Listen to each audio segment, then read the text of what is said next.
akan kuperlihatkan kepadanya keselamatan daripadaku.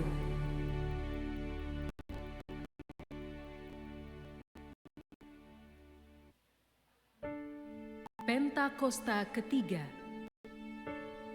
Pentakosta ketiga adalah pencurahan Roh Kudus yang dahsyat di zaman ini, melebihi yang terjadi di Azusa Street. Pentakosta ketiga akan mengakibatkan perayaan yang terakhir sebelum Tuhan Yesus datang kembali. Pentakosta ketiga akan membangkitkan generasi Yeremia, yaitu anak-anak muda yang dipenuhi Roh Kudus, cinta mati-matian kepada Tuhan Yesus terhadap dosa, dan akan bergerak untuk memenangkan jiwa. Pentakosta ketiga lahir di Indonesia dan bergerak ke bangsa-bangsa. Gerakan ini dari timur ke barat dan akan kembali ke Yerusalem. Pentakosta ketiga akan memberikan kuasa untuk menyelesaikan amanat agung, dan setelah itu Tuhan Yesus datang kembali.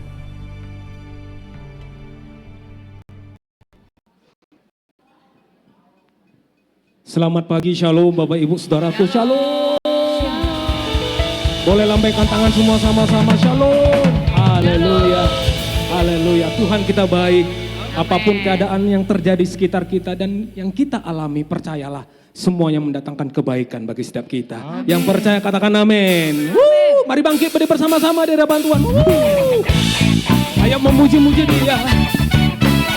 Angkat bawah hati kita di hadapan Tuhan.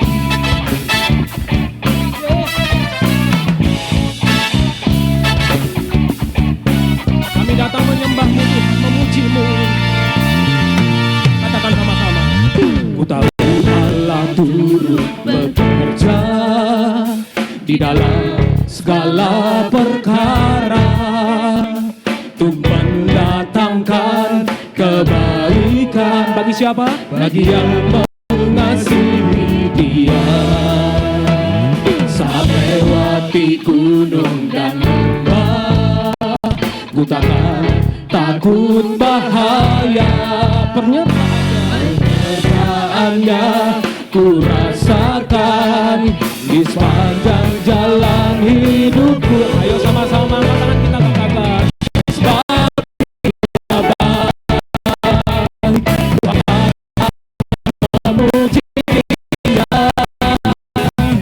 Sebab Dia baik untuk selamanya, kasih setianya. Puji Yesus sebab Dia baik. Yang percaya katakan amin. Haleluya. Katakan sama-sama. Tahu Allah turut bekerja di dalam segala perkara untuk mendatangkan kebaikan bagi yang mengasihi Dia. Saat lewati gunung dan lembah, ku takkan takut bahaya. Penyertaannya ku rasakan sepanjang jalan. Dengan ucapan syukur sama-sama katakan. Sebab Dia baik, ku angkat tangan memuji Dia. Sebab Dia baik untuk selamanya, kasih setianya. Puji Yesus sebab Dia baik. Ayo bertepuk tangan sama-sama di hadapan Tuhan.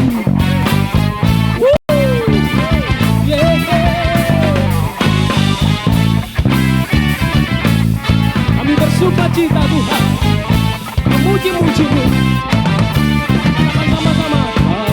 Dia baik, sebab Dia baik, sebab Dia baik. Oh, oh.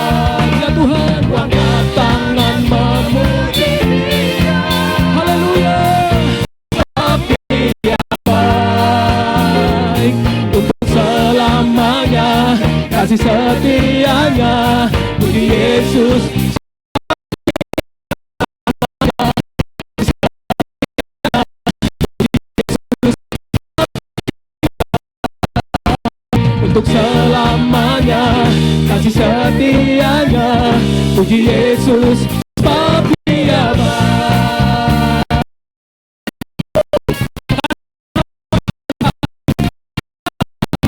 Sebab Dia baik. Yang bersuka cita katakan amin. Yeah.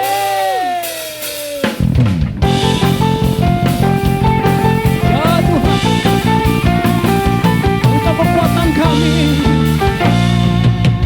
Engkau pujian kami. Katakan sama-sama. Tuhanlah kekuatan.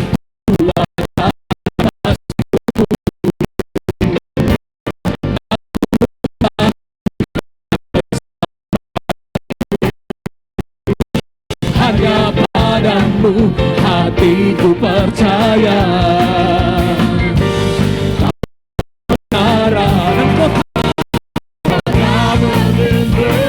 Jemaat Regensi Pagi sama-sama bersyukurlah. Selalu bersyukur sebab cintamu padaku takkan pernah berubah. Hatiku percaya walau bumi bergoncang, gunung bergoncang,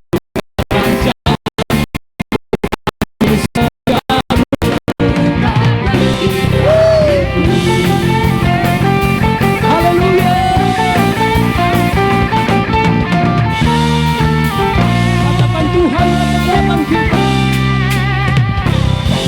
Tuhanlah kekuatan dan mazmurku. Ya gunung batu, ya gunung batu yang keselamatanku. So pasti hanya padamu hatiku percaya. Kaulah dan kota ayo bersyukur sama-sama akan kebaikan Tuhan. Umat selalu bersyukur sebab cintamu padaku takkan berubah. Hatiku percaya walau bumi bergoncang, gunung-gunung beranjak,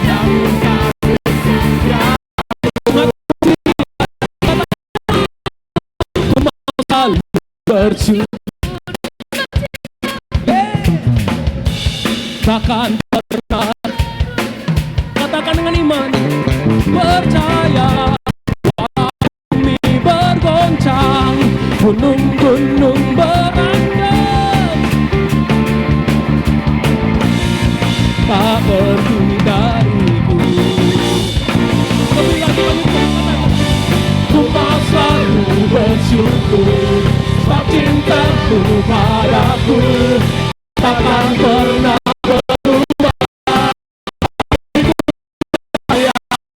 Walau bumi bergoncang, gunung-gunung beranjak, Kau kasih setia.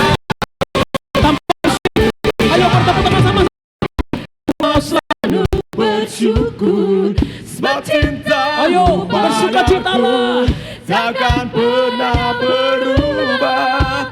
Hatiku percaya walau bumi bergoncang, gunung-gunung beranjak, kasih setiamu. Lebih lagi bagi Tuhan kita.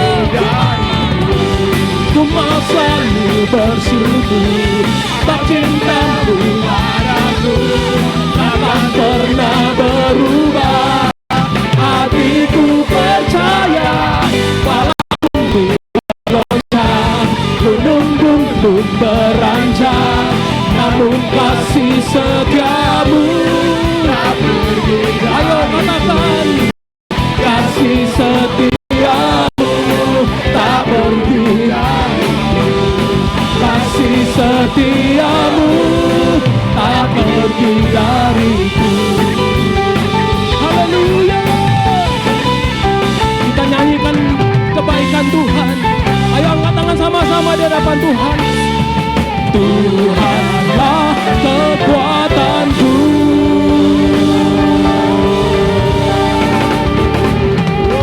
Haleluya.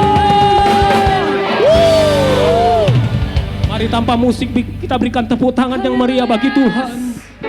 Kasih setianya untuk selama-lamanya. selama-lamanya bagi kita. Haleluya, haleluya, haleluya. Silakan kembali Bapak Ibu Saudaraku. Kami ada sampai hari ini Tuhan. Semua karena kebaikan, semua karena anugerah-Mu yang besar, yang nyata bagi kami ya Aba. Sebab itu Tuhan, di minggu yang pertama ini kami bawa hati kami yang bersyukur kepada-Mu Tuhan. Karena kami yakin kebaikan-Mu Tuhan bagi kami untuk selama-lamanya. Mari angkat tangan kita bersyukur sama Tuhan. Terima kasih. Terima kasih Tuhan, terima kasih. Ayo bersyukur sama Tuhan, bersyukur sama Tuhan, bersyukur akan penyertaannya, akan kebaikannya. Terima kasih Tuhan, terima kasih. Bahkan kami napas hidup yang terus dilimpahkan bagi kita oleh Tuhan. Terima kasih ya Tuhan, terima kasih. Kami datang menyembah-Mu, Yesus, Yesus, menyembah-Mu.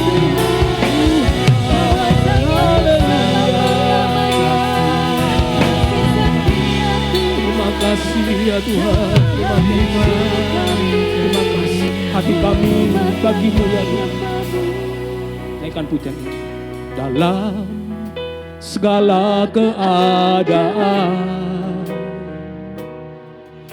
waktu berlimpah maupun kurang,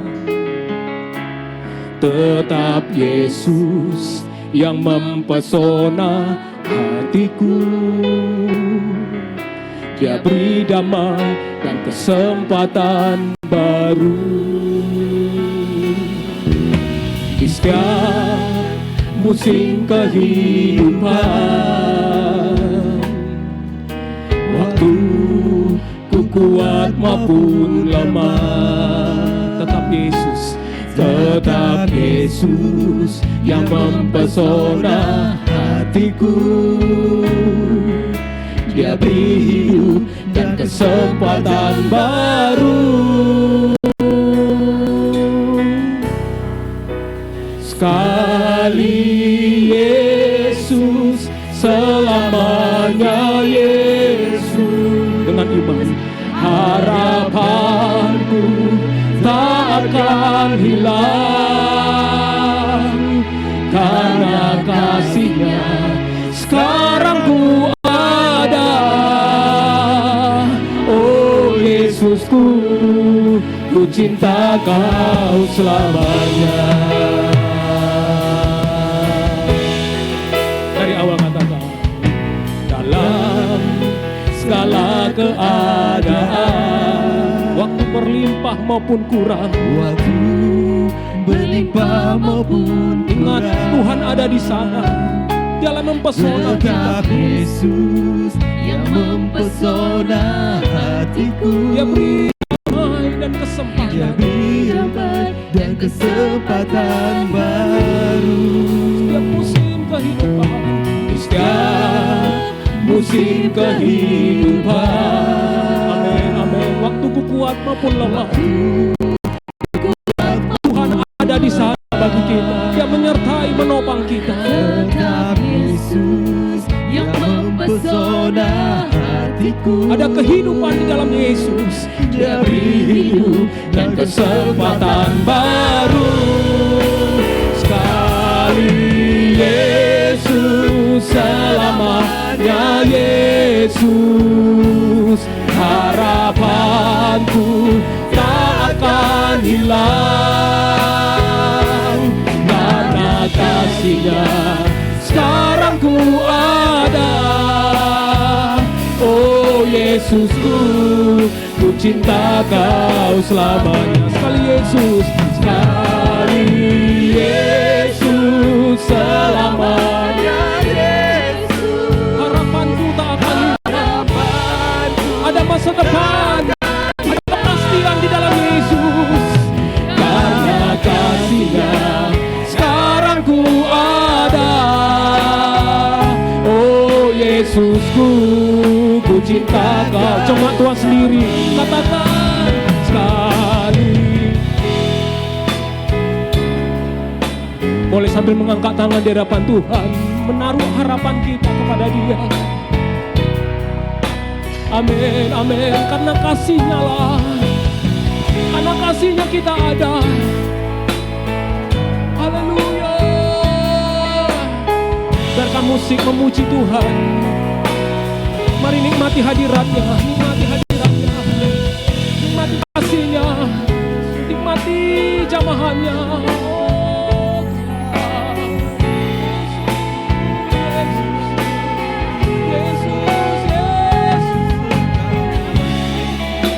Pesona kami ya Tuhan, oh Engkau pesona kami. Haleluya.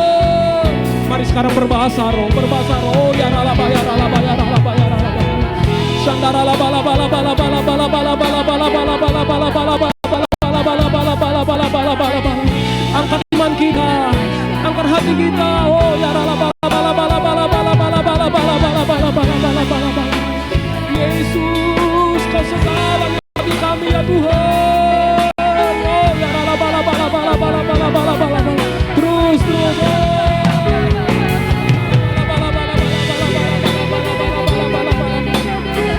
Kau hadir pagi ini bagi kami ya Tuhan. Yesus Kau baik selama-lamanya bagi kami.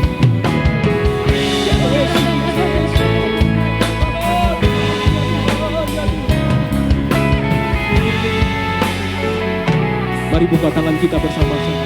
Katakan sekali Yesus selamanya.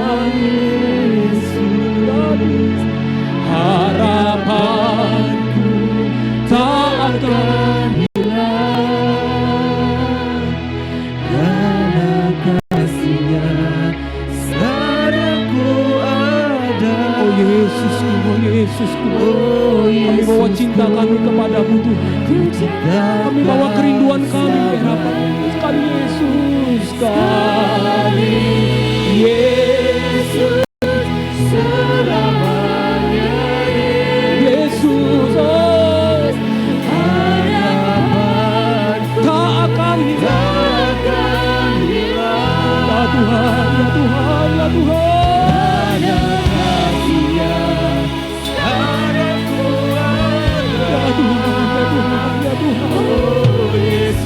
Ya Tuhan, terus nikmati hadirat-Nya, nikmati hadirat-Nya, nikmati hadirat-Nya. Oh ya rala bala bala bala bala bala bala bala bala bala bala bala bala bala bala bala bala bala bala bala. Oh, apapun keadaan kita hari-hari ini, percayalah kebaikan-Nya selalu mengejar kita. Kebaikan-Nya selalu mengejar kita. Kita yang berharap, kita yang hidupnya berharap hanya kepada Dia. Percayalah, tangan-Nya terus menopang kita, tangan-Nya terus menuntun kita. Oh ya bala bala bala bala bala bala bala bala bala bala bala bala bala. Mari angkat iman kita, melekat dengan Dia, melekat dengan Dia. Sumber kehidupan itu, sumber damai sejahtera itu. Ya Tuhan, ya Tuhan.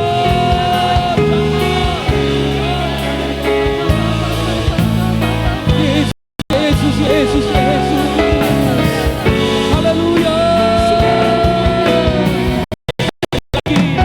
Katakan sekali Yesus.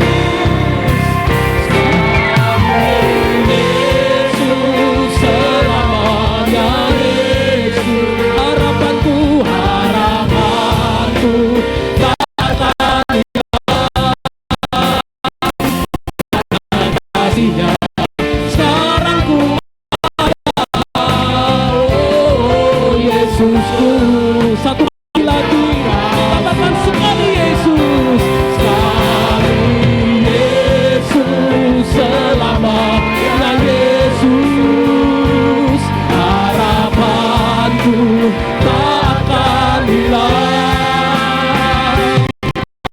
Kasih-Nya sekarang ku ada.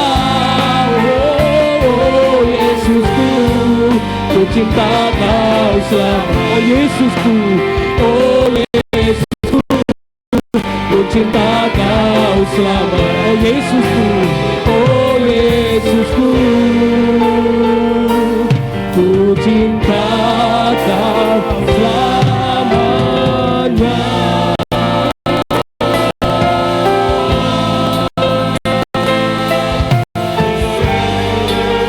Mari bawa cinta kita kepada Tuhan, bawa cinta kita kepada Tuhan. Kita boleh berkata, Tuhan Kau segalanya bagi kami ya Bapa. Engkau sumber kekuatan kami. Karena kekuatan-Mu lah Tuhan kami boleh melewati hari-hari kami. Karena kekuatan-Mu lah Tuhan kami boleh melewati semua apa yang terjadi. Karena kami percaya karena Engkau Tuhan pribadi yang setia, pribadi yang menopang. Haleluya.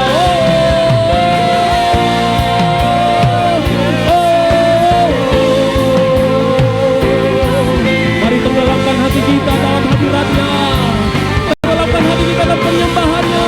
Haleluya, haleluya. Kaulah yang kami cinta, Yesus. Yesus Tuhan, tempat perlindungan. Oh, keselamatan kami. Haleluya. Kasih setiamu Tuhan selamanya ya Tuhan. Syabarabo, syabarabo. Ya Tuhan, ya Tuhan.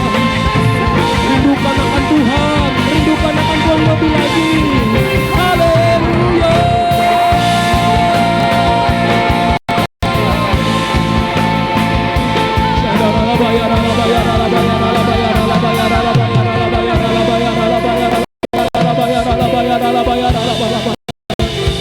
Oh ya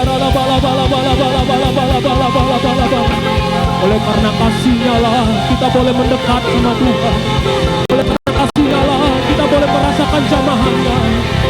Mari masuk lebih lagi.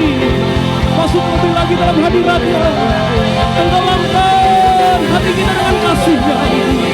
Kasih yang menguatkan, kasih yang mengubahkan, kasih yang memulihkan. Kasih Yesus, kasih Yesus. Oh ya rala bala bala bala bala bala bala bala bala bala bala bala. Lawat kami Tuhan, lawat kami pagi ini ya Allah. Lawat kami Tuhan, lawat kami pagi ini. Berkati kami umat-Mu pagi ini Tuhan.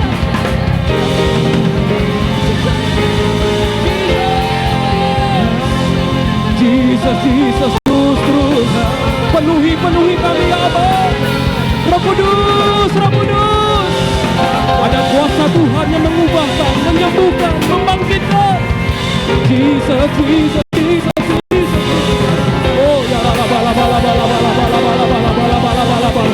Mari bangkit berdiri bersama-sama di hadapan Tuhan. Mari berbahasa roh, berbahasa roh. Minta sama Tuhan sesuatu.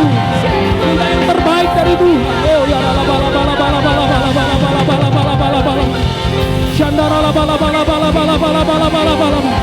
Bawa kami lebih lagi ya Tuhan, melihat anugerah-Mu yang semakin hari semakin ditambah-tambahkan. Yesus, Yesus, Yesus.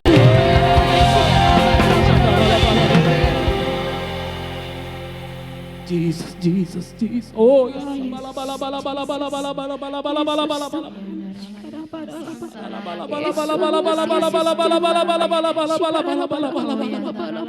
Mari sekarang panggil nama Tuhan Yesus, panggil nama Tuhan Yesus.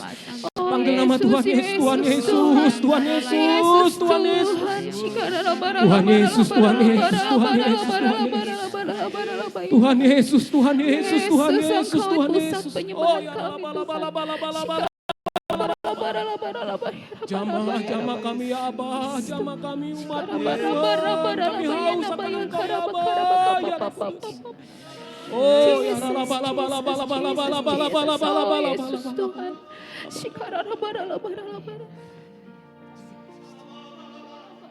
Jesus. Mengalir Roh Kudus, mengalir. Ingatkan kami sesuatu yang terbaik daripada-Mu ya Tuhan. Ada tangan Tuhan yang selalu menuntun kami. Yes. Roh Kudus, ingatkan kami akan kebaikan. Engkau Tuhan tak pernah tinggalkan kami.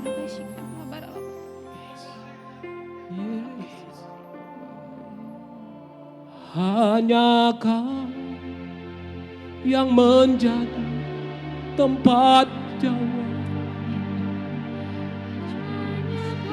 tempat kita berharap.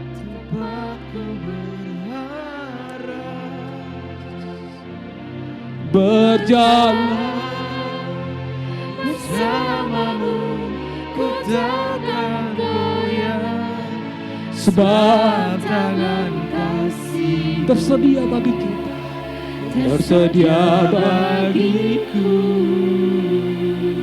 selamanya. Kau jemaat Tuhan sendiri katakan, hanya Kau. Ini pengakuan kami ya Tuhan, ini iman kami, tempat kami berharap. Berjalan bersama, ku takkan goyah, tersedia bagiku selamanya. Ku cinta hanya Kau yang menjadi tempat jawaban, hanya Kau tempatku berharap. Berjalan bersamamu, anugerahnya, kebaikannya tersedia kita semuanya, tersedia bagiku selamanya. Kau ku cinta.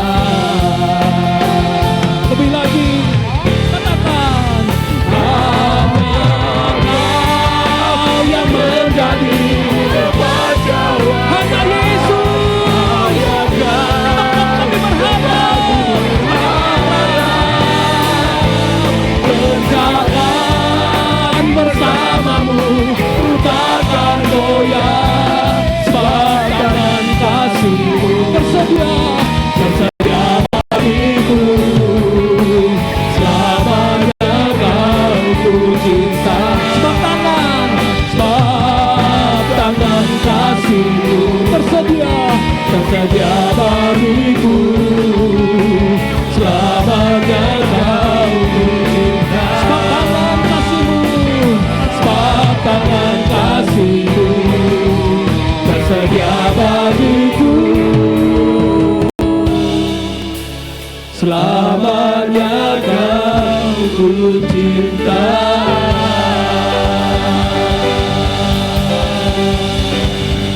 Haleluya.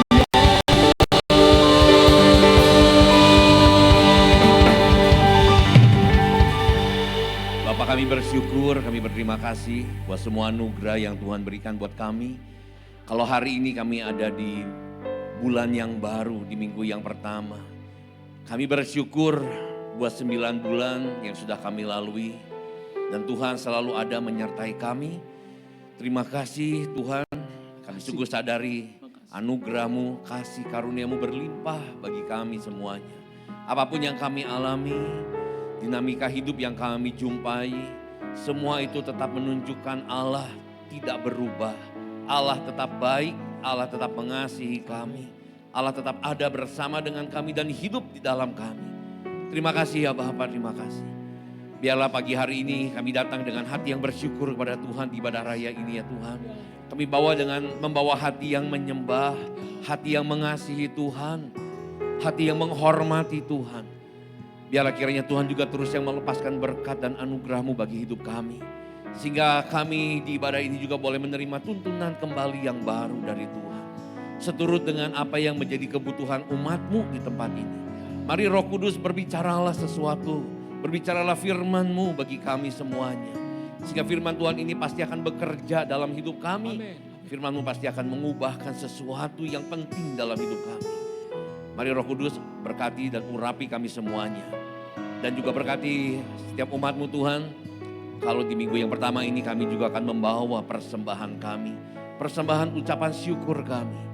Baik persepuluhan juga persembahan ke kami yang lain.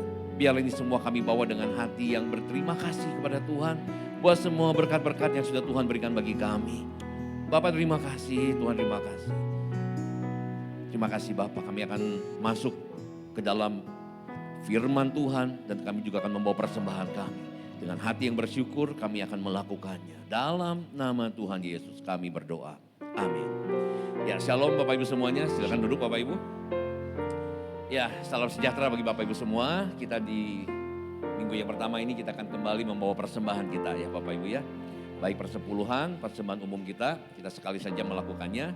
Nanti Bapak Ibu akan membawa persembahannya ke depan, memasukkan ke kotak yang sudah disediakan dan bisa kembali ke tempat duduknya masing-masing. Silakan Bapak Ibu.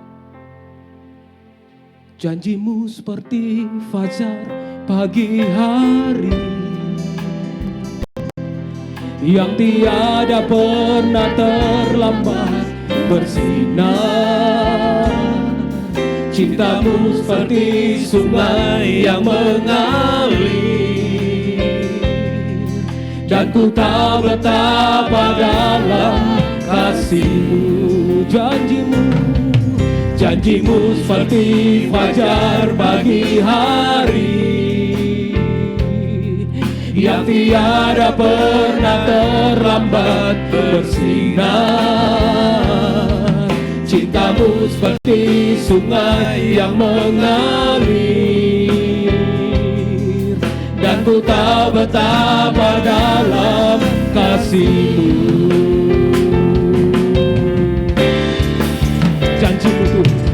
Janjimu seperti fajar pagi hari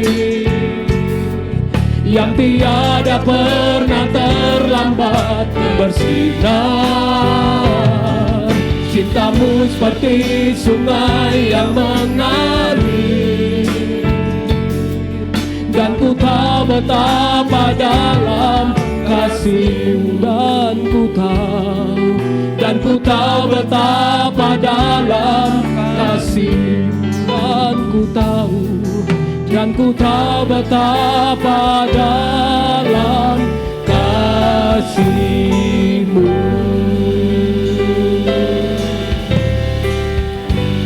Ya, amin Bapak Ibu. Kita akan langsung masuk ke dalam firman Tuhan ya.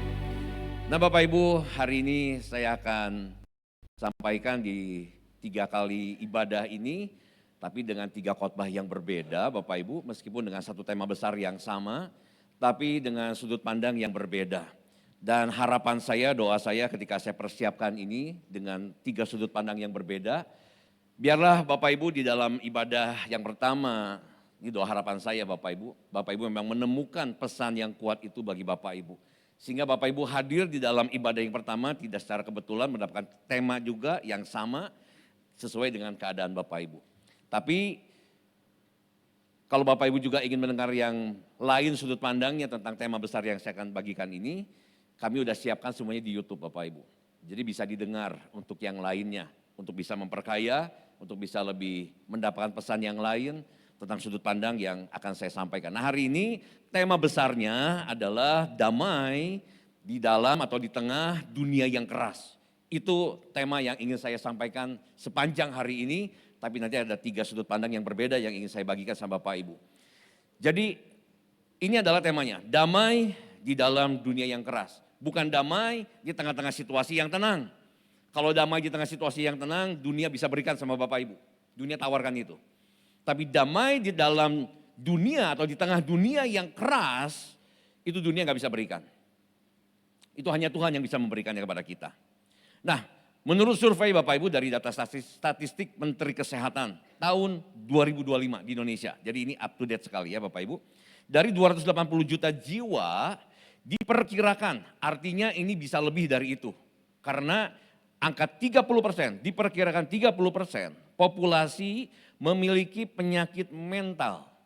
Artinya ada yang depresi, kecemasan, bipolar, dan berbagai macam penyakit mental yang berkaitan dengan hilangnya ketenangan dalam kehidupan ini. Nah ini menurut data yang diterima oleh Menteri Kesehatan dari rumah sakit, dari BPJS Bapak Ibu. Sehingga ada kemungkinan angkanya masih jauh di atas itu yang tidak tercatat. Ini yang tercatat 30%. Kalau 30% ini berarti kan dari setiap 10 orang ada 3 orang yang mengalami depresi, mengalami stres, mengalami bipolar, mengalami kecemasan. Ada 3 orang, dari setiap 10 orang ada 3. Tapi menurut saya itu angkanya jauh di atas itu. Karena gak semua orang yang stres, gak semua orang yang sedang cemas, gak semua orang yang sedang larut dalam ketegangan dalam hidupnya akan lapor sama pemerintah, kan begitu Bapak Ibu. Ini kan data yang tercatat dari rumah sakit. Nah tapi ada sesuatu studi yang cukup menarik Bapak Ibu dari college student Bapak Ibu ya. Ini mensurvei kepada mahasiswa di Indonesia. Nah dari 104, jadi ini hanya ambil populasi yang kecil, sampel yang kecil. Dari 104 orang mahasiswa di Indonesia, maka sekitar 82,7%, berarti cukup besar. Ini memiliki spiritual well-being yang baik, jadi punya kehidupan rohani yang baik. Dampaknya spiritual well-being ini atau kehidupan rohani yang baik ini itu menurunkan tingkat stres mereka masuk ke dalam tingkat yang ringan. Jadi artinya Bapak Ibu kita bisa melihat bahwa tingkat stres, tingkat depresi orang, kecemasan, kegundahan hati orang di dalam kehidupan zaman sekarang ini bisa sangat menurun tingkatnya dengan cukup drastis bahkan masuk ke taraf yang ringan. Mungkin tidak menghilangkan tapi menjadi ringan, dapat terkendali, dapat diatasi, yaitu ketika dia punya kehidupan spiritual yang baik, kehidupan rohani yang baik. Nah padahal Bapak Ibu, kalau kita sadari siapa sih orang yang gak mau hidupnya tenang? Ada di sini yang gak mau hidupnya tenang gitu? Yang bersyukur, I want problem begitu. Ada kira-kira Bapak Ibu? Saya rasa semua orang gak ada yang pengen punya problem. Saya pikir semua orang pasti pengen hidupnya tenang, damai. Siapapun itu, mau kita sebagai pengusaha, karyawan, ibu rumah tangga, kita yang pelajar, yang sekolah, mahasiswa, semua orang pasti pengen hidupnya tenang. Itu sebabnya Yohanes 4 ayat 27, inilah janji yang Tuhan Yesus berikan kepada kita semua. Damai sejahtera kutinggalkan bagimu. Damai sejahtera kuberikan kepadamu. Perhatikan, damai sejahtera tidak diupayakan. Damai sejahtera tidak dicari. Damai sejahtera ditinggalkan sama Tuhan. Damai sejahtera itu diberikan dalam bentuk kasih karunia dari Tuhan kepada kita Bapak Ibu. Dan apa yang kuberikan, apa yang Tuhan Yesus berikan, damai sejahtera yang Tuhan berikan, dikatakan tidak seperti yang diberikan oleh dunia kepadamu. Karena damai sejahtera yang dari dunia sifatnya adalah bergantung dari keadaan. Sedangkan damai sejahtera yang dari Tuhan bergantung terhadap hubungan kita dengan Tuhan. Damai sejahtera yang dari dunia yang ditawarkan berdasarkan dari situasi yang di luar kita. Tapi damai sejahtera yang Tuhan berikan adalah damai sejahtera yang terpancar dari dalam. Sehingga gak bergantung sama keadaan di luar kita. Jadi berbeda Bapak Ibu. Dan ini gak bisa Bapak Ibu cari, gak bisa Bapak Ibu beli, gak bisa Bapak Ibu upayakan. Tapi ini adalah diberikan. Makanya pesannya janganlah gelisah dan gentar hatimu. Karena Tuhan Yesus tahu inilah yang seringkali menjadi banyak problem dari kehidupan manusia. Bahwa manusia itu seringkali gelisah, seringkali gentar hatinya.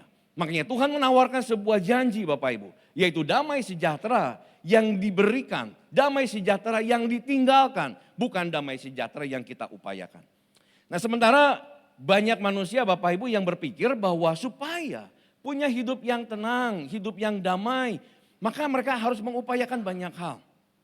Mereka mungkin harus mengupayakan mengatur segala sesuatu supaya hidupnya nyaman. Mereka mengatur supaya menghindari konflik. Meskipun gak salah nih yang saya sebutin Bapak Ibu ya, kita harus hindari konflik. Kita memang harus tata hidup dengan baik supaya hidupnya juga nyaman, gak cari masalah. Lalu juga mereka mencoba meraih kesuksesan. Karena mereka pikir ketika sukses akan bahagia, ya itu kan berarti bergantung dari luar. Kemudian juga mereka ngejar yang namanya kekayaan. Karena berpikir kalau punya kekayaan mereka bisa beli apapun untuk menghibur dirinya. Ini adalah upaya manusia dan ternyata semua itu tidak bisa memberikan sebuah damai yang kekal sifatnya yang ada di dalam hatinya kita. Nah ini pernah ada seorang Bapak Ibu yang pernah menghitung Saya nggak ngerti cara ngitungnya gimana, saya cuma comot datanya aja. Menghitung dalam rentang dunia ini ada 3.500 tahun. Ternyata dunia ini hanya pernah mengalami keadaan damai itu selama 286 tahun saja. Bayangkan, rentang dunia yang 3.500 tahun, ternyata dunia hanya sempat mengalami damai itu hanya 286 tahun. Atau sekitar 8% saja. Artinya damai yang dari dunia ini sifatnya benar-benar sementara dan bergantung kepada keadaan atau situasi. Itu damai yang dunia bisa berikan. Hanya kecil sekali sifatnya seperti itu Bapak Ibu. Ini supaya kita sadar dulu sebagai di pembukaan Bapak Ibu ya. Bahwa inilah damai yang terjadi dan damai yang Tuhan tawarkan kepada kita. Nah berikutnya saya akan sampaikan inilah kunci-kuncinya. Ini sudut pandang dari kebenaran firman Tuhan yang hendak saya bagikan di sepanjang hari ini. Coba tolong diklik sekali. Kunci untuk kita bisa mengalami kedamaian itu Bapak Ibu. Yang pertama ini adalah menerima pengampunan dari Tuhan. Ini kayaknya kok beda ya yang di sini sama yang di sini? Oke, yang benar yang ada di sini. Karena yang dikasih merah itu yang paling atas. Yang saya tampil lihat di sini kok yang nomor 2. Nah, menerima pengampunan dari Tuhan itu kuncinya. Yang pertama Bapak Ibu. Yang kedua itu adalah fokus kepada Tuhan. Dan yang ketiga ini adalah patuh kepada firman Tuhan.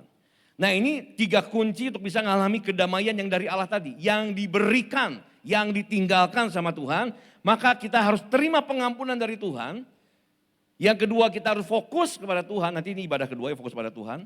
Dan yang ketiga ini patuh kepada firman Tuhan itu adalah untuk ibadah yang ketiga. Nah kita lihat sekarang yang pertama. Yaitu tentang bagaimana kunci itu sebagai menerima pengampunan dari Tuhan. Bapak Ibu, satu kali waktu Tuhan Yesus pernah pergi ke rumah Simon seorang Farisi. Nah di dalam rumah Simon orang Farisi ini berkumpul banyak orang karena Simon ini mengundang banyak orang termasuk Yesus. Dan karena ada seorang perempuan yang terkenal sebagai pendosa, dikenal sebagai pendosa. Kalau dikenal sebagai pendosa, terkenal sebagai pendosa berarti dosanya banyak banget. Betul ya Bapak Ibu ya? Semua orang udah tahu ini perempuan berdosa sekali. Dan perempuan ini ketika mendengar Yesus ada di rumahnya Simon orang Farisi, maka dia juga datang ke sana. Ketika wanita ini datang Bapak Ibu, maka wanita ini segera sujud di kakinya Yesus. Dia nangis dan saya percaya nangisnya bukan cuma asal nangis. Tapi nangis sejadi-jadinya. Karena Alkitab mencatat bahwa kaki Yesus pun dibasuh oleh air matanya. Gak mungkin kalau cuma nangis netes sedikit bisa membasuh kaki Yesus Bapak Ibu. Itu pasti nangis sejadi-jadinya. Sehingga banyak air mata yang dikeluarkan. Dan dia menyeka kaki Yesus dengan air matanya menggunakan rambutnya. Bahkan bukan cuma di situ saja. Wanita ini juga menuangkan minyak di atas kepala Yesus Bapak Ibu.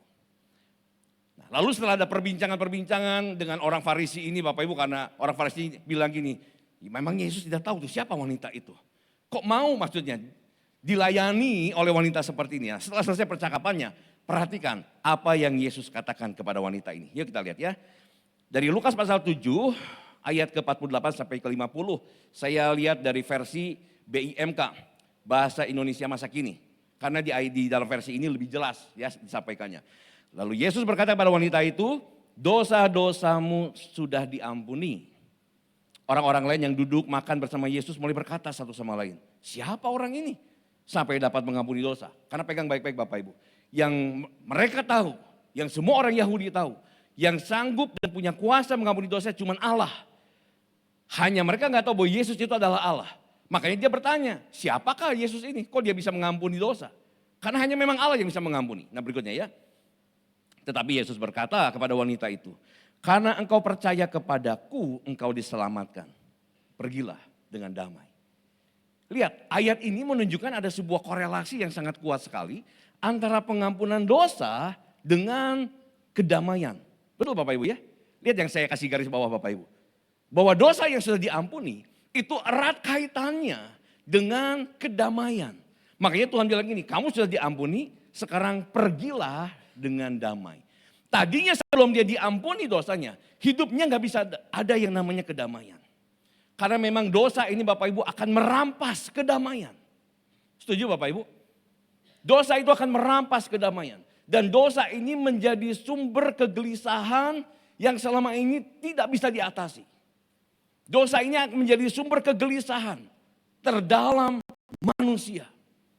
Sebab dosa itu akan membuat manusia jadi terpisah dengan Allah yang adalah sumber damai sejahtera.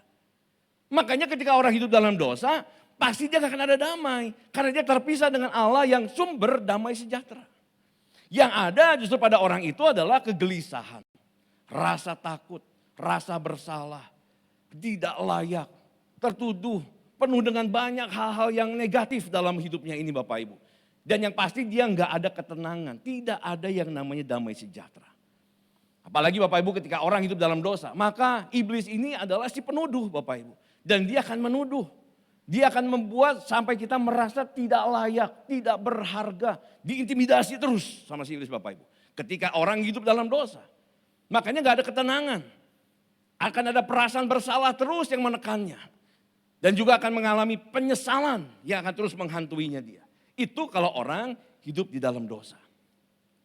Maka pengampunan itu adalah yang menjadi dasar dan damai sejahtera yang menjadi buah hasil dari yang namanya pengampunan. Sampai di sini Bapak bisa pahami Bapak Ibu? Nah, dengan kata begini adalah, siapa yang sungguh menerima pengampunan, maka mereka akan menemukan damai yang dunia ini tidak bisa berikan. Siapa yang sungguh-sungguh menerima pengampunan dari Allah. Masalahnya gini, enggak semua orang itu menyadari ketika sudah diampuni, dia sungguh-sungguh menerima pengampunan itu. Makanya siapa yang sungguh-sungguh menerima pengampunan dari Allah, dia sadar bahwa dirinya sudah diampuni, maka dia akan menemukan damai yang dunia ini tidak bisa berikan. Karena kembali, dunia ini hanya bisa memberikan damai karena situasi yang mendukung. Tapi Tuhan Yesus memberikan sebuah damai akibat dari sebuah rekonsiliasi hubungan dengan Bapa. Yang dunia tawarkan adalah damai yang dari luar karena tadi berdasarkan situasi. Tapi yang berdasarkan rekonsiliasi dengan Bapa, rekonsiliasi atau pemulihan hubungan dengan Bapa, itu akan terpancarnya dari dalam dan sifatnya juga kekal Bapak Ibu. Tidak terpengaruh oleh keadaan di luar. Di luar boleh saja keras dunianya. Makanya saya kasih tema tadi kan, dunia boleh saja keras. Dunia boleh saja sedang berkecamuk. Dunia boleh saja sedang ngamuk Bapak Ibu sama kita. Tapi Bapak Ibu punya ketenangan yang ada di dalam. Mungkin Tuhan tidak ubahkan keadaan di luar yang sedang ngamuk tadi, yang sedang berkecamuk. Tapi Tuhan bisa ubahkan keadaan yang di dalam itu Bapak Ibu. Sehingga Bapak Ibu di tengah-tengah situasi yang tegang sekalipun, dalamnya tenang. Di luar boleh tegang, di dalamnya tenang. Jangan sampai keadaan di luar aja lagi tenang, baik-baik. Nah ini orang berdosa Bapak Ibu. Di luar keadaan sedang baik-baik, di dalamnya sedang tegang terus. Keadaannya gak baik-baik. Karena tadi terintimidasi, ditekan, perasaan bersalah, gak layak, merasa tidak berharga, dan seterusnya. Nah Bapak Ibu, hanya Tuhan yang sanggup untuk bisa mengampuni. Itu sebabnya tadi ya, kembali orang-orang Farisi tadi bertanya, siapakah Yesus? Kok dia mengampuni? Yesus kan adalah Allah, tapi mereka tidak percaya bahwa Yesus adalah Allah. Karena mereka tahu yang bisa mengampuni hanya Allah saja. Karena memang hanya Allah yang bisa mengampuni. Makanya dalam Mika pasal 7 ayat 18 dikatakan begini. Siapakah Allah seperti engkau yang mengampuni dosa? Enggak ada pribadi yang bisa mengampuni dosa Bapak Ibu. Ya, hanya Allah. Siapakah Allah yang seperti engkau yang mengampuni dosa dan yang memaafkan pelanggaran dari sisa-sisa miliknya sendiri yang tidak bertahan dalam murkanya. Seringkali banyak pribadi yang bertahan dalam murka, yang gak mau lepaskan ngampuni Bapak Ibu sehingga bertahan dalam murka. Tapi Allah dikatakan tidak bertahan dalam murkanya. Untuk seterusnya melainkan berkenan kepada kasih setia. Bapak Ibu, ini kita bisa lihat di sini adalah kebesarannya Allah Bapak Ibu. Pengampunan Allah yang adalah total.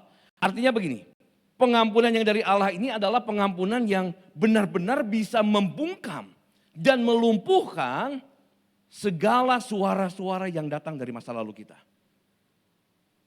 Pegang baik-baik Bapak Ibu. Pengampunan total dari Allah itu adalah pengampunan yang bisa membungkam dan melumpuhkan segala suara-suara yang datang dari masa lalu. Dari masa kegagalan kita, dari masa kesalahan kita, dari masa dosa kita. Itu semua suara akan terus menekan. Itu suara akan selalu menuduh. itu seolah akan selalu menyudutkan, mengintimidasi kita, membuat kita nggak berharga dan seterusnya. Tapi pengampunan total dari Allah adalah pengampunan yang bisa membungkam semua itu. Dan bisa melumpuhkan semuanya itu. Makanya kita bilang gini, sejauh timur dari barat, demikianlah dijauhkannya segala pelanggaran kita. Tapi siapa yang suka mendekatkannya lagi Bapak Ibu? Kita bilang sejauh timur dari barat, artinya Tuhan sudah menjauhkan dari kita. Tapi iblis suka mendekatkannya kembali. Iblis sudah seringkali memperdengungkan kembali di telinga kita. Atas apa yang sudah Tuhan ampuni. Maka tahapan ini yang penting yang sekarang saya akan sampaikan. Tahapan ini Bapak Ibu. Di mana setiap kita semua Bapak Ibu. Karena kita semua pasti pernah berbuat dosa. Kita semua pasti pernah berbuat salah kembali. Maka yang harus dilakukan setelah kita menerima pengampunan dari Tuhan. Sekarang kita harus menginternalisasikan pengampunan itu ke dalam hatinya kita. Artinya menginternalisasi gini, benar-benar membawa itu masuk ke dalam hati kita, menyadari saya sudah diampuni. Terima pengampunan Tuhan itu secara seluruhnya, seutuhnya.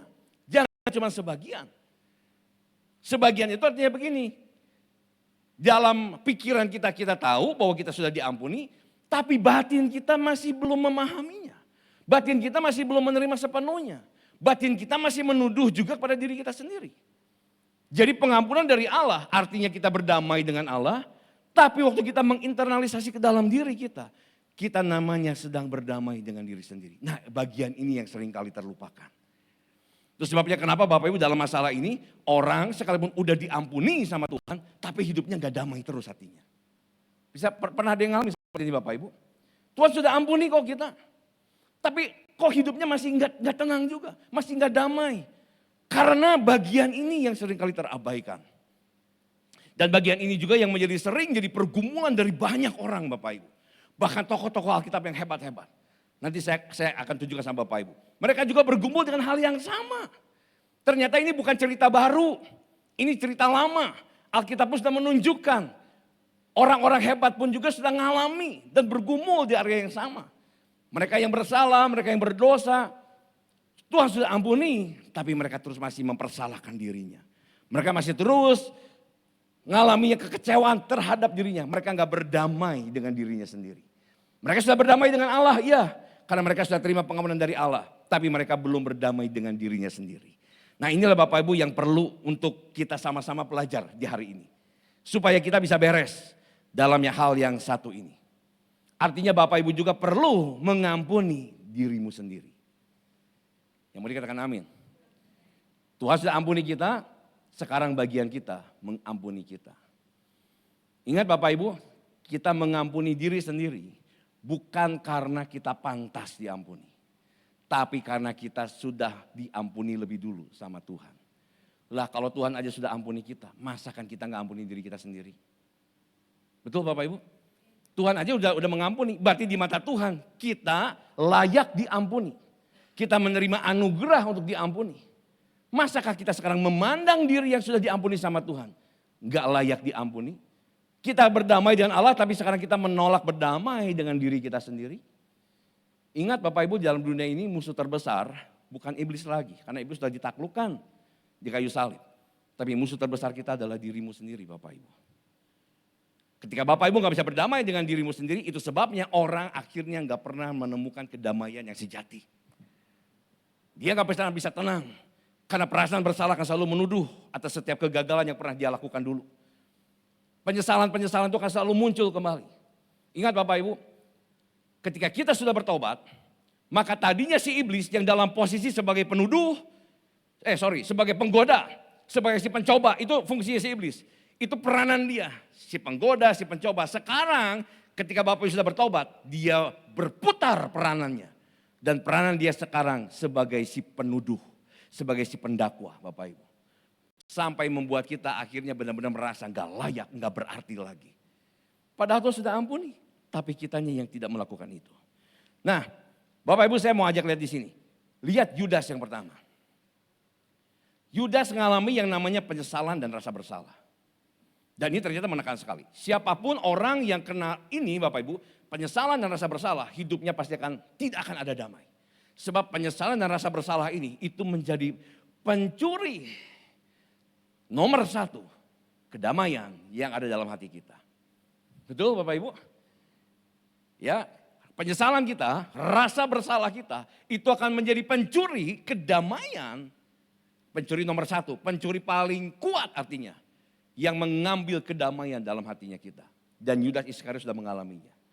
Ketika dia sedang mengalami, langkah salah yang diambil sama Yudas Iskariot. Dia bukan datang sama Tuhan. Bukan ada pemberesan. Tapi dia malah menjauh dari Tuhan. Dan akhirnya dia lebih tenggelam dalam penyesalannya. Tenggelam dengan rasa bersalahnya. Sehingga tindakan yang diambil pun juga jauh dari hal yang benar. Dia ambil tindakan bunuh diri. Tapi saya mau bandingkan sama Petrus sekarang Bapak Ibu. Petrus juga punya kasus yang serupa kok, mirip sama Yudas Bapak Ibu. Dia juga punya hal yang sama. Dia juga menyangkal Yesus. Yudas mengkhianati dengan ciumannya. Tapi Petrus ini menyangkal Yesus 3 kali. Sama beratnya kok. Tapi perbedaannya ketika Tuhan datangi Petrus Bapak Ibu. Dia enggak, artinya gini, sebelum Tuhan datangi Petrus pun. Petrus enggak terus tinggal larut dalam penyesalannya ini.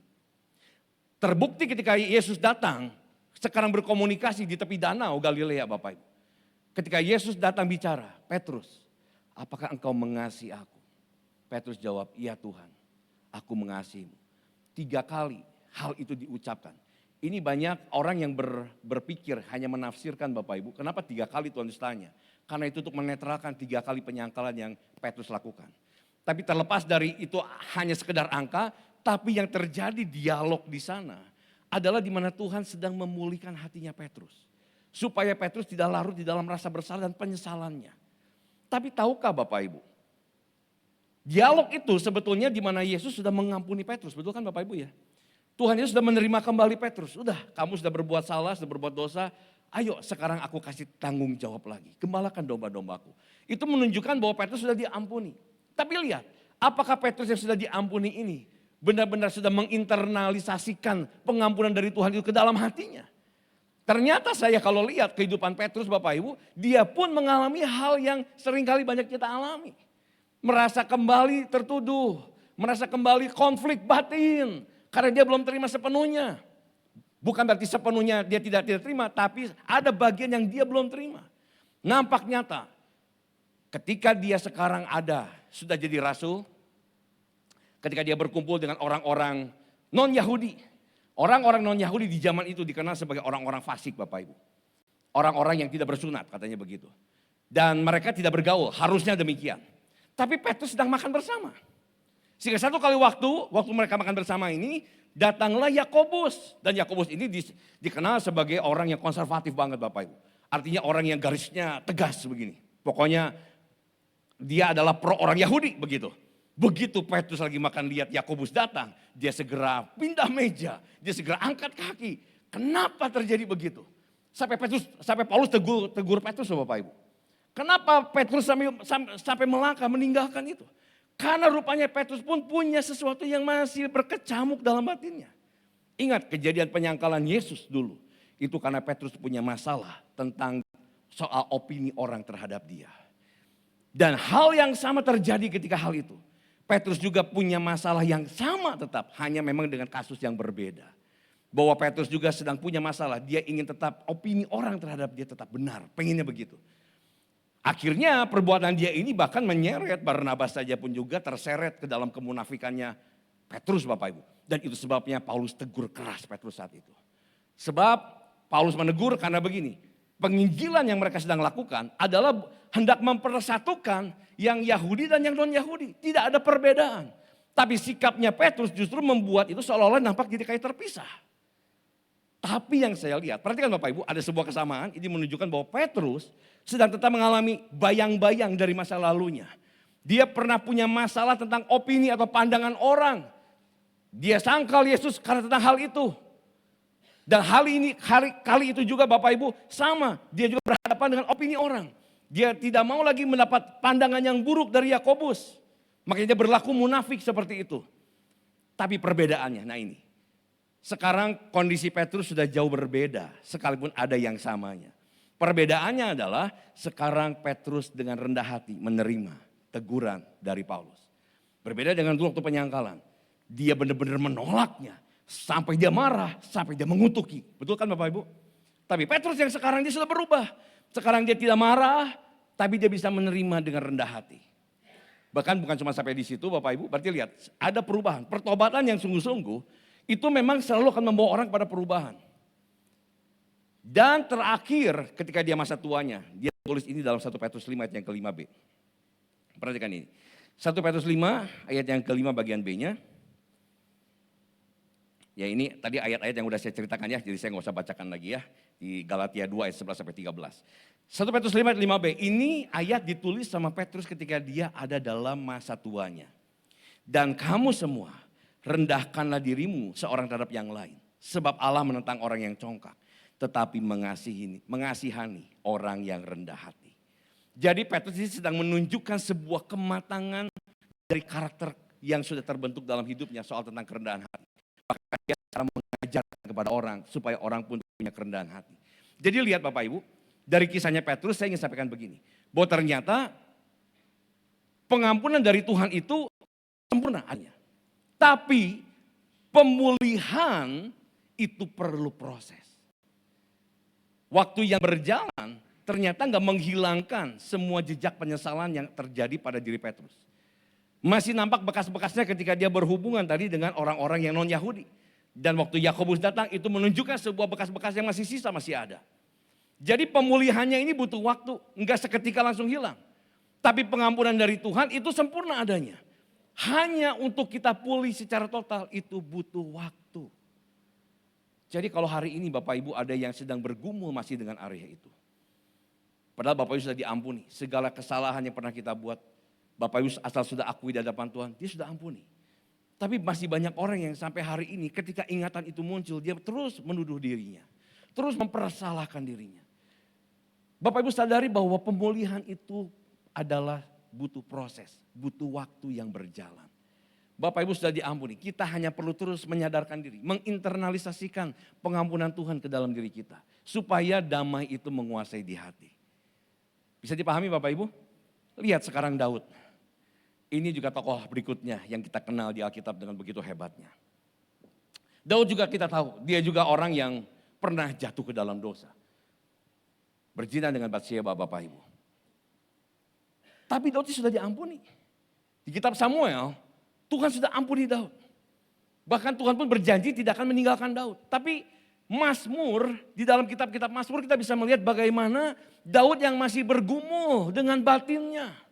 Mazmur 32 itu jelas sekali cukup banyak ayat-ayat yang menjelaskan bagaimana pergumulan Daud Bapak Ibu dalam batinnya yang bergejolak karena masalah dosanya. Mazmur 51 juga kembali banyak sekali menunjukkan pergumulan batinnya Daud.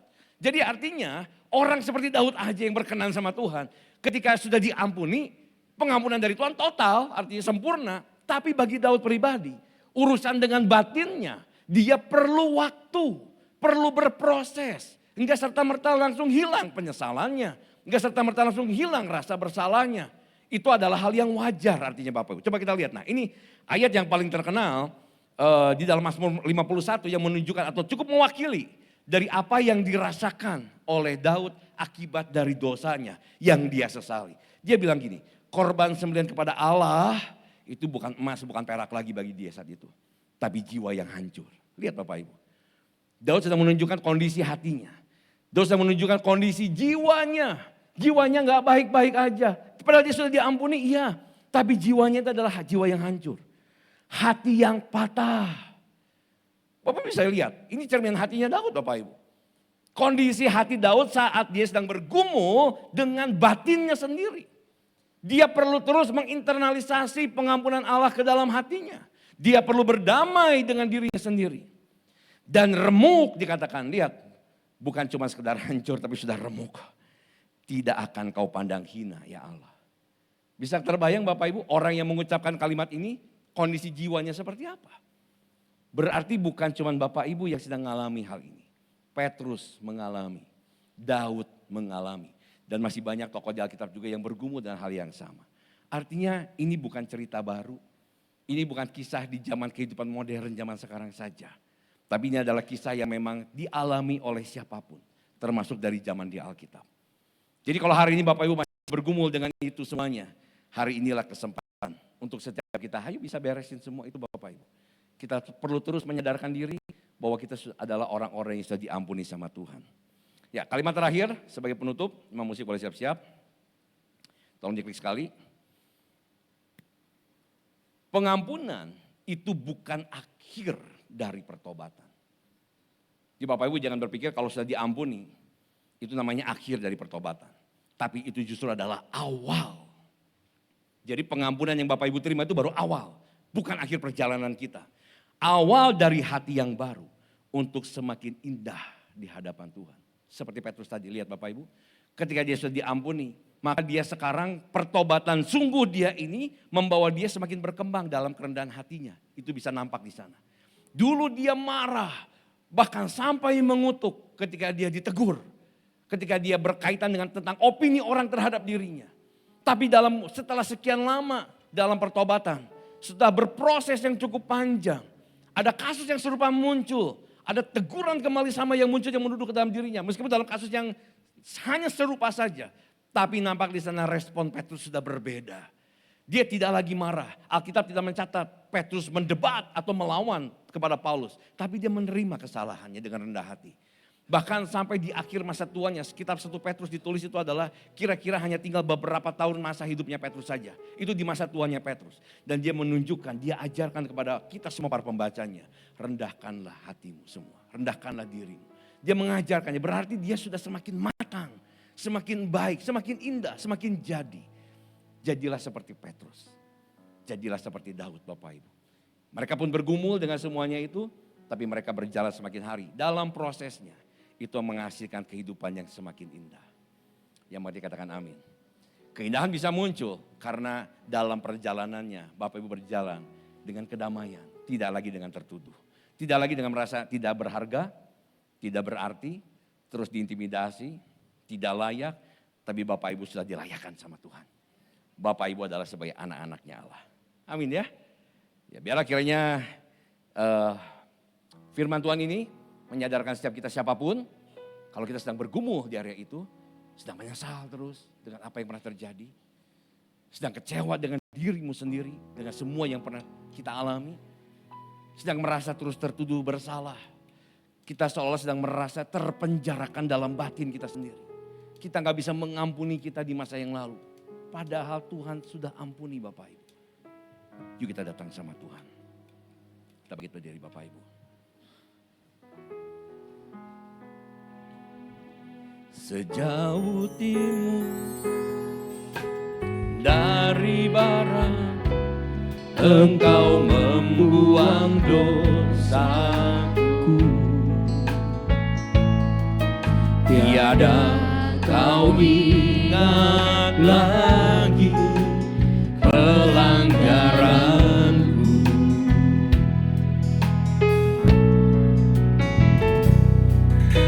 Jauh ke dalam subir laut, Kau melemparkan dosaku. Tiada Kau perhitungkan kesalahanku. Betapa besar kasih pengampunan-Mu Tuhan. Tak Kau pandang hina hati yang hancur.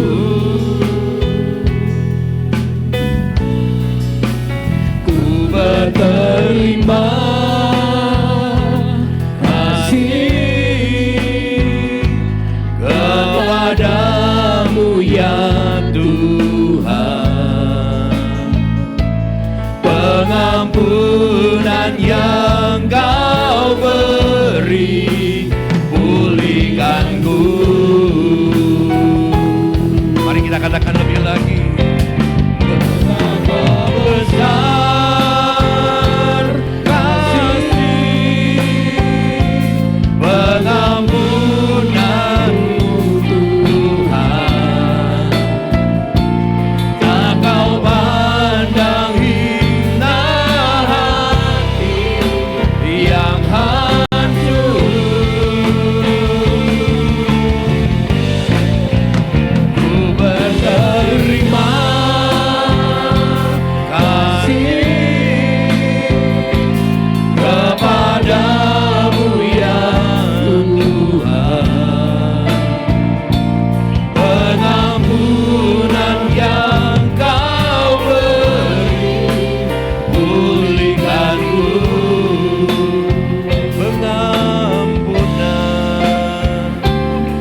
masuk dalam doa yang sungguh-sungguh di hadapan Tuhan. Bawa hatimu, buka hatimu masing-masing di hadapan Tuhan. Tuhan yang tahu persis apa yang sedang kau gumuli dalam batinmu. Apa yang sedang bergejolak, yang terus engkau selalu bawa dari masa lalumu. Kau terus sedang merasa tertuduh dengan sesuatu kesalahan yang kau anggap itu salah. Yang bahkan itu memang sebuah kesalahan yang pernah kau lakukan di masa yang lalu. Dan semua itu terus membayangi sampai hari ini. Suara-suara tuduhan itu terus dengan begitu sering kali bermunculan berkali-kali. Membuat damai di dalam hatimu benar-benar sirna. Membuat ketenangan itu tidak pernah kau dapati. Kau sulit untuk bisa tenang dalam jiwamu. Mari hari ini kita datang sama Tuhan. Karena hanya Tuhan yang sudah mengampunimu. Dan Tuhan juga yang sabar terhadap setiap kita. Dalam proses yang sedang kita hadapi. Dalam proses di mana kita pun juga terus berdamai dengan diri kita sendiri. Bapa, inilah kami anak-anakmu. Kami datang saat ini. Kami buka hati kami. Kami datang membawa hati yang remuk di hadapan. Kami membawa hati yang patah. Jiwa yang hancur Tuhan di hadapan. Karena satu peristiwa di masa lalu. Yang aku sendiri juga belum bisa berdamai. Belum sepenuhnya bisa berdamai dengan diriku. Sehingga sesekali itu masih muncul perasaan bersalah. Kecewa, penyesalan. Yang menghantui sampai hari ini. Yang menekan jiwa aku sampai hari ini. Yang membuat aku kehilangan damai sejahtera. Padahal engkau sendiri sudah menjanjikan, memberikan dan meninggalkan damai sejahtera bagi aku. Tapi aku sulit mengalami karena ada satu masalah ini. Bapa, hari ini aku datang kepadamu. Aku ingin mempercayai sepenuhnya bahwa aku sudah diampuni. Tolong kami Tuhan. Tolong setiap kami Tuhan. Kami mau belajar mempercayai ini. Bahwa kami sudah sepenuhnya diampuni oleh Tuhan. Dan aku juga sekarang mau belajar mengampuni diriku sendiri. Aku juga mau berdamai dengan diriku sendiri. Aku sekarang mau berjalan di dalam terang-Mu lagi. Bukan berjalan di dalam bayang-bayang rasa bersalah. Rasa penyesalan dari masa lalu lagi. Pulihkan identitas kami ya Tuhan. Pulihkan identitas aku. Karena aku ini adalah anak-Mu. Yang sudah Kau tebus dengan darah-Mu yang mahal. Kami ini sungguh berharga di mata-Mu. Kami ini sungguh sangat bernilai di mata-Mu. Kami ini sungguh sangat dikasih oleh-Mu. Biarlah hari ini setiap kami semua bisa terus semakin menyadari, menanam semakin lebih dalam, memasukkan semakin lebih dalam lagi pengampunan dari Tuhan ke dalam hati kami. Dan kami juga mau semakin lebih berdamai dengan hati kami. Biarlah hari ini menjadi hari titik balik bagi setiap kami Tuhan. Sehingga kami ke depan akan bangkit. Kami tidak lagi terus terpuruk. Karena dari bayang-bayang masa lalu ini.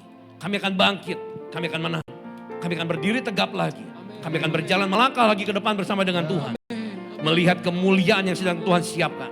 Bahkan Tuhan sanggup mengubah aib kami menjadi kemuliaan dalam hidup kami. Terima kasih. Berkati anak-anak-Mu Tuhan di ibadah yang pertama ini. Apapun yang di pergumulan mereka. Pergumulan batin mereka Engkau yang sangat tahu. Berkati. Anugerah-Mu berlimpah. Kasih setia-Mu Tuhan curahkan dengan begitu berlimpah. Bapak terima kasih Tuhan. Kami juga bersyukur sebentar kami akan masuk dalam perjamuan kudus. Ini adalah undangan yang spesial bagi kami. Hari ini kami datang, kami menerima undangan Tuhan. Untuk semeja sehidangan dengan Tuhan. Dalam perjamuan yang suci ini. Untuk kami senantiasa terus diingatkan. Bahwa kami adalah orang-orang yang telah ditebus oleh Engkau. Kami adalah orang-orang yang telah diampuni oleh Tuhan. Kami adalah orang-orang yang dikasihi oleh Tuhan. Biarlah perjamuan kudus ini akan terus menyadarkan, mengingatkan kami tentang kasih Allah yang begitu besar itu. Layakkan kami Tuhan saat ini. Sucikan dan kuduskan hati kami. Kami akan masuk perjamuan kudus. Di Di dalam nama Bapa dan Anak dan Roh Kudus. Di dalam nama Tuhan Yesus Kristus. Kami masuk perjamuan kudus. Mari kita katakan sama-sama. Amin. Amin. Mari Bapak Ibu kita siapkan roti dan anggur kita. Adakah yang belum mendapatkan anggur dengan roti? Boleh angkat tangannya, nanti akan dilayani. Ada?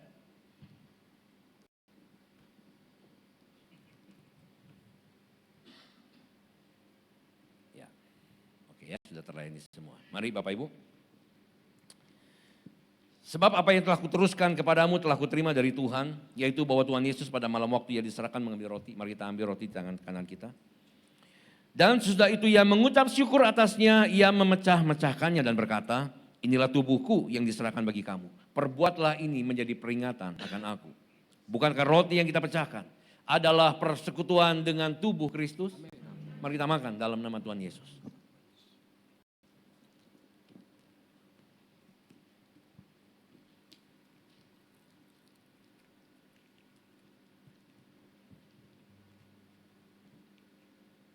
Mari kita angkat cawan di tangan kanan kita tinggi-tinggi. Demikian juga ia mengambil cawan sesudah makan lalu berkata, cawan ini adalah perjanjian baru yang dimeteraikan oleh darahku.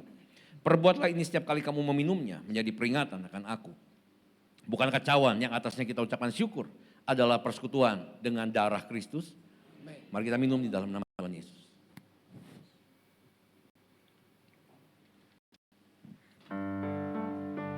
Terima kasih Tuhan, terima kasih.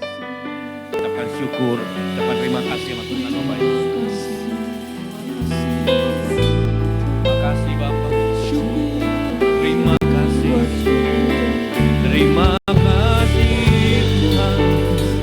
Terima kasih Bapak. Haleluya. Oh, terima kasih ya Tuhan. Terima kasih Bapa. Terima kasih ya Tuhan. Kami bersyukur. Oh, terima kasih. Terima kasih Yesusku. Terima kasih Yesusku.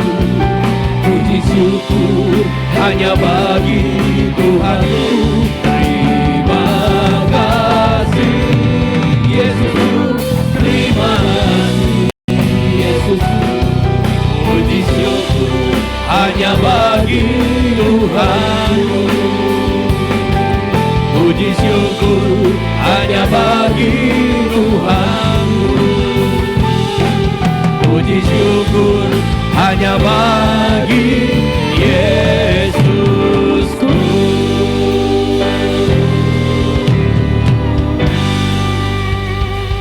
Bapak terima kasih buat semua anugerah-Mu. Berkati setiap anak-anak-Mu Tuhan di badai pertama. Kebaikan, kemurahan Tuhan tidak akan pernah jauh dari hidup kami. Biarlah kemurahan-Mu senantiasa terus mengejar kehidupan kami.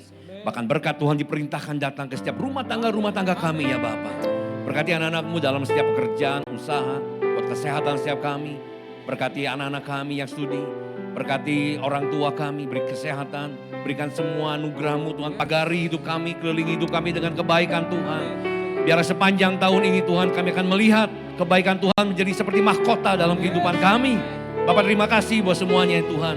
Kami juga berdoa bagi para pemimpin rohani kami, untuk Pak Niko Tuhan sebagai gembala kami, berkati. Untuk seluruh wakil gembala, beri kesehatan, pengurapan yang baru untuk hamba-hamba-Mu ini. Dimanapun mereka melayani hari ini, ada pengurapan yang kuat turun atas mereka. Dan Tuhan juga yang berkati keluarganya, kesehatannya, seluruh tugas keseharian dari hamba-hamba-Mu ini ya Bapak. Kami juga berdoa menopang bagi bangsa kami Indonesia. Berkati bangsa ini, berikan damai sejahtera. Terlebih buat pemerintah Tuhan, beri hikmat, beri tuntunan, beri hati yang bijak. Supaya mereka bisa mengambil keputusan-keputusan yang tepat. Bukan berdasarkan perasaan, emosi, dan pikiran mereka semata. Tapi berangkat dari hati yang Tuhan taruh, hati yang bijaksana. Untuk menimbang segala sesuatu dengan tepat. Seturut dengan apa yang direncana dan kehendak Tuhan bagi bangsa ini. Terima kasih ya Tuhan, berkati buat seluruh jajaran TNI Polri Tuhan, berikan bagi mereka juga hati yang benar di hadapan-Mu ya Bapa. Berkati bangsa ini Tuhan. Kami juga bersyukur buat setiap persembahan yang ada. Biar Tuhan yang memberkati gereja ini. Biarlah Tuhan pakai setiap persembahan yang sudah masuk ini Tuhan untuk memperluas kerajaan Tuhan, memberkati pekerjaan Tuhan di gereja ini, dan semuanya untuk kemuliaan bagi nama Tuhan dan umat-Mu juga diberkati. Terima kasih Bapa, sebentar kami akan pulang, sempurnakan ibadah kami dengan berkat-Mu. Kami akan dua tangan kami, aminkan firman Tuhan ini Bapak Ibu semuanya. Tuhan memberkati engkau dan Tuhan melindungi engkau. Tuhan menyinari engkau dengan wajahnya dan memberikan engkau kasih karunia. Tuhan menghadapkan wajahnya kepadamu dan memberikan engkau damai sejahtera. Terimalah berkat dari Allah Bapa, kasih yang sempurna dari Tuhan Yesus Kristus, persekutuan yang manis, penghiburan, pengurapan yang baru dari Allah Roh Kudus. Mulai hari ini sampai Tuhan Yesus datang untuk kali yang kedua, bahkan sampai selama-lamanya. Mari kita terima berkat Tuhan, katakan sama-sama. Amin. Amin. Tuhan berkati Bapak Ibu.